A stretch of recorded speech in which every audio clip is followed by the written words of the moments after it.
Lakshmi Hebbalkar madam ಅವರು ಮತ್ತು ಚಂದ್ರರಾಜ್ ಹಟ್ಟಿಹೊಳಿ ಅವರು ಕಾರ್ ಆಕ್ಸಿಡೆಂಟ್ ಆಗಿ ಇವತ್ತಿಗೆ 4 ದಿವಸ ಆಯಿತು. ಇದರಲ್ಲಿ 4 ಜನ ಗಾಯಗೊಂಡಿದ್ರು. ಡ್ರೈವರ್ ಮತ್ತು ಗನ್ಮ್ಯಾನ್ ಚೆನ್ನಾಗಿ ರಿಕವರಿ ಆಗಿದ್ದಾರೆ. ಅವರಿಗೆ ಓನ್ಲಿ ಶೋಲ್ಡರ್ ಮತ್ತು ಹ್ಯಾಂಡ್ ಇಂಜುರಿ ಆಗಿತ್ತು. ಅವ್ರು ಚೆನ್ನಾಗಿ ರಿಕವರಿ ಆಗಿ ಮನೆಯಲ್ಲಿ ರೆಸ್ಟ್ ತಗೋತಾ ಇದ್ದಾರೆ. ಚಂದ್ರರಾಜ್ ಹಟ್ಟಿಹೊಳಿ ಅವರಿಗೆ ಹೆಡ್ ಇಂಜುರಿ ಆಗಿತ್ತು.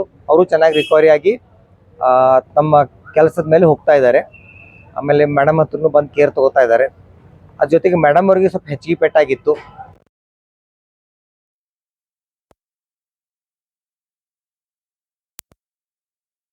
ಕೊಂಡಿದ್ದಾರೆ. ಬಹಳಷ್ಟು ಜನ ಬಂದು ಅವ್ರನ್ನ ರಿಪೀಟೆಡ್ಲಿ ನೋಡೋದ್ರಿಂದ ಅವ್ರಿಗೆ ಸ್ವಲ್ಪ ರೆಸ್ಟ್ ಆಗ್ತಾ ಇಲ್ಲ. ಅದನ್ನ ಬಿಟ್ಟರೆ ಬೇರೆ ಏನು ತೊಂದರೆ ಇಲ್ಲ. Madam has completely recovered from the head injury. ಆಮೇಲೆ ಚೆಸ್ಟ್ ಎಲ್ಲ ಚೆನ್ನಾಗಿದೆ, ಕ್ಲಿಯರ್ ಆಗಿದೆ. ಆಮೇಲೆ ಎಲ್ಲ ವೈಟಲ್ ಸ್ಟೇಬಲ್ ಇದಾವೆ. ಆಮೇಲೆ ಇನ್ವೆಸ್ಟಿಗೇಷನ್ಸ್ ಎಲ್ಲ ನಾರ್ಮಲ್ ಬಂದಾವು. ನಿನ್ನೆ ಮಾಡಿದ ಅಲ್ಟ್ರಾಸೌಂಡ್ ಒಳಗೆ ವೆರಿ ಮಿನಿಮಲ್ ಫ್ಯೂಷನ್ ಐತಿ. ಅದನ್ನ ಬಿಟ್ಟರೆ ಮತ್ತೇನು ಕಂಪ್ಲೇಂಟ್ಸ್ ಇಲ್ಲ. ಬಟ್ ಭಾಳಷ್ಟು ಜನ ಬರ್ತಾ ಇರೋದ್ರಿಂದ ಮೇಡಮ್ ರೆಸ್ಟ್ ಆಗ್ತಾ ಇಲ್ಲ. ಹಿಂಗಾಗಿ ಬ್ರೈನ್ ಎಡಿಮಾ ಹೆಚ್ಚಿಗೆ ಆಗಿ ಮೇಡಮ್ ಒಂದು ಸ್ವಲ್ಪ ಚಕ್ಕರ್ ಬರೋದು ಮತ್ತು ತಲೆನೋವು ಆಗ್ತಾ ಇದೆ. ಅದಕ್ಕೆ ಎಲ್ಲರಲ್ಲಿ ನಾ ಕಳ್ಕಳಿಂದ ಕೇಳ್ಕೊತೀನಿ, ಹೆಚ್ಚು ಜನರು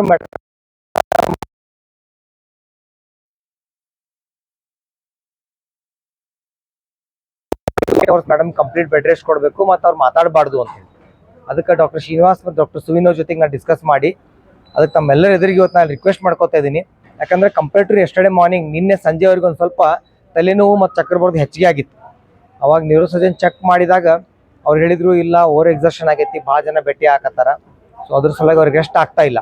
ಈಗ ತಲೆಗೆ ಪೆಟ್ಟು ಹತ್ತಿದಾಗ ಮತ್ತು ಮಲ್ಟಿಪಲ್ ಫ್ರ್ಯಾಕ್ಚರ್ಸ್ ಇದ್ದಾಗ ನಾವು ಮನುಷ್ಯನಿಗೆ ಕಮ್ಮಿ 12ರಿಂದ 14 ತಾಸು ನಿದ್ದೆ ಮಾಡಕ್ಕೆ ಬಿಡಬೇಕು. ಬಟ್ ಏನಾಗ್ತಾ ಇದೆ ಅಂತಂದ್ರೆ ನೈಟ್ ಎಲ್ಲ ಇಂಜೆಕ್ಷನ್ಸ್ ಕೊಡ್ತೀವಿ ನಾವು. ಆಮೇಲೆ ಡೇದಾಗೂ ಇಂಜೆಕ್ಷನ್ಸ್ ಇರ್ತಾವೆ, ಅವಾಗೂ ಸ್ವಲ್ಪ ಡಿಸ್ಟರ್ಬೆನ್ಸ್ ಆಗ್ತೈತಿ.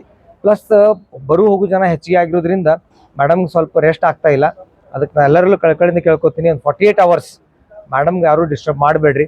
ಏನಿದ್ರು ಬಂದು ಅವ್ರ ಮಗ ಮೃಣಾಲ್ ಅವರು ಇದ್ದಾರೆ ಮತ್ತು ಅವ್ರ ಬ್ರದರ್ ಚಂದ್ರರಾಜ್ ಅವರು ಇದ್ದಾರೆ.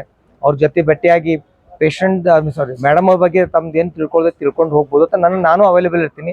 ನನಗೂ ಕೂಡ ಭೇಟಿ ಆದ್ರೆ ನಾನು ಮೇಡಮ್ದು ಕಂಡೀಷನ್ ನಾನು ತಿಳಿಸ್ತೀನಿ. ಅದಕ್ಕೆ ತಾವೆಲ್ಲರೂ ಕೋಆಪ್ರೇಟ್ ಮಾಡ್ಬೇಕಂತ ಹೇಳಿ ತಮ್ಮಲ್ಲಿ ಕೇಳ್ಕೊತೀನಿ. ಧನ್ಯವಾದಗಳು. ಈಗೇನೆ ಎಕ್ಸಾಮಿನೇಷನ್ ವೈಸ್ ಇವತ್ತು ಬೆಳಗ್ಗೆಯಿಂದ ಮೇಡಮ್ ಚೆನ್ನಾಗಿ ಎದುರಿಸ್ಕೊಂಡಿದ್ದಾರೆ. ನಿನ್ನೆಷ್ಟೇನು ಹೆಡ್ಏಕ್ ಮತ್ತು ಗಿಡಿನೆಸ್ ಇವತ್ತಿಲ್ಲ.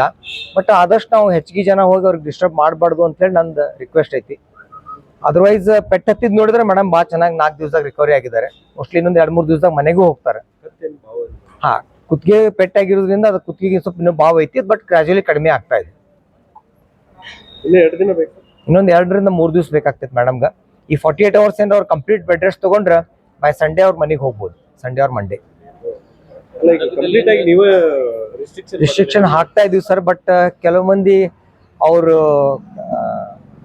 ಅಭಿಮಾನಿಗಳು ಅವ್ರು ಭಾಳ ರಿಕ್ವೆಸ್ಟ್ ಮಾಡ್ಕೊಂಡು ಒಳಗೆ ಹೋಗಿ ಮೇಡಮ್ ಭೇಟಿ ಆಗ್ತಾ ಇದಾರೆ. ಅದು ನಿಲ್ತಾನೆ ಇಲ್ಲ.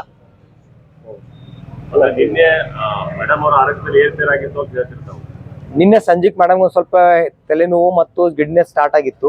ನಾವು ಮತ್ತೆ ನಿನ್ನೆಲ್ಲ ಎಕ್ಸಾಮಿನ್ ಮಾಡಿದ್ವಿ. ನ್ಯೂರಲಾಜಿಕಲಿ ಏನು ತೊಂದರೆ ಇರಲಿಲ್ಲ. ಬಟ್ ಓವರ್ ಎಕ್ಸರ್ಷನ್ ಮತ್ತು ಹೆಚ್ಚಿಗೆ ಮಾತಾಡೋದ್ರಿಂದ ಆಗೈತೆ ಅಂತ ಹೇಳಿ ನ್ಯೂರೋಸರ್ಜನ್ ಹೇಳಿದ್ಮೇಲೆ ಈ 48 hours ಅವ್ರ ಕಡೆ ಯಾರು ರಿಲೇಟಿವ್ಸ್ ಬಿಡೋದು ಬೇಡ ಅಂತ ಹೇಳಿ ಡಿಸಿಷನ್ ತಗೊಂಡು. ಯಾರಾದರೂ ಸ್ಪೆಷಲ್ ಡಾಕ್ಟರ್ಸ್ ಕರೆಸ್ತಾ ಇದ್ದಾರೆ? ಯಾರು ಇಲ್ಲ, ನಮ್ಮ ಕಡೆ ನ್ಯೂರೋಸರ್ಜನ್ಸ್ ಚಲೋ ಇದ್ದಾರೆ, ಅವರೇ ನೋಡ್ಕೋತಾ ಇದ್ದಾರೆ. ಇವರು ಡಾಕ್ಟರ್ ಸುನೀಲ್ ಅಂತ, ಇವರು ಫಿಸಿಷಿಯನ್ ಅದಾರ. ಸೊ ಇವರು ಅವ್ರು ನೋಡ್ಕೋತಾ ಇದ್ದಾರೆ. ಆರ್ಥೋಪೆಡಿಕ್ಸ್ ನಾನು ನೋಡ್ಕೋತಾ ಇದ್ದೀನಿ. ಸೊ ಯಾರ್ದು ಅವಶ್ಯಕತೆ ಇಲ್ಲ. ಕಂಟಿನ್ಯೂ ಅಬ್ಸರ್ವೇಷನ್ ಮಾಡ್ತಾ ಇದ್ದೀನಿ. ನಮ್ಮ ಕಡೆ ಟೀಮ್ ಚಲೋ ಇತ್ತು ಕ್ರಿಟಿಕಲ್ ಕೇರ್ದು. So with our team only we are managing. ಮೇನ್ ನಿಮ್ಮ ಮುಖಾಂತರ ವಾಹಿನಿ ಮುಖಾಂತರ ನಮ್ಗೆ ಏನು ಹೇಳ್ಬೇಕಂದ್ರೆ, ಪೊಲಿಟಿಷಿಯನ್ಸ್ ನಾವು ರೆಸ್ಟ್ರಿಕ್ಟ್ ಮಾಡಕ್ ಆಗ್ತಾ ಇಲ್ಲ.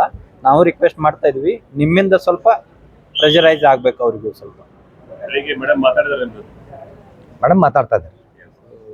ರಾಜಕಾರಣಿಗಳು ಸದ್ಯಕ್ಕೆ ಒಂದು 4 ದಿನ ಬರೋದು ಬೇಡ. ಎಲ್ರು ಸ್ವಲ್ಪ ಕಡಿಮೆ ಆದ್ರೆ ಏನಾಗ್ತೈತ್ರಿ ಮೇಡಮ್, ರೆಸ್ಟ್ ಆಗ್ತೈತಿ. ಅಭಿಮಾನಿಗಳು ಮತ್ತು ಎಲ್ಲ ಸೀನಿಯರ್ ಲೀಡರ್ಸ್ ಮೇಡಮ್ ಮಮ್ಮಿ ಅವ್ರು ಮತ್ತು ಅವ್ರ ಸಿಸ್ಟರ್ಸೇ ಬಂದಿಲ್ಲ. ಸೊ ಅದನ್ನ ಅದು ಅರ್ಥ ಮಾಡ್ಕೊಂಡು ಜನ ಮತ್ತು ರಾಜಕಾರಣಿಗಳು ಸ್ವಲ್ಪ ಇದನ್ನ ಮಾಡ್ಬೇಕು, ಸ್ವಲ್ಪ ಕೋಆಪರೇಟ್ ಮಾಡ್ಬೇಕು. Thank you.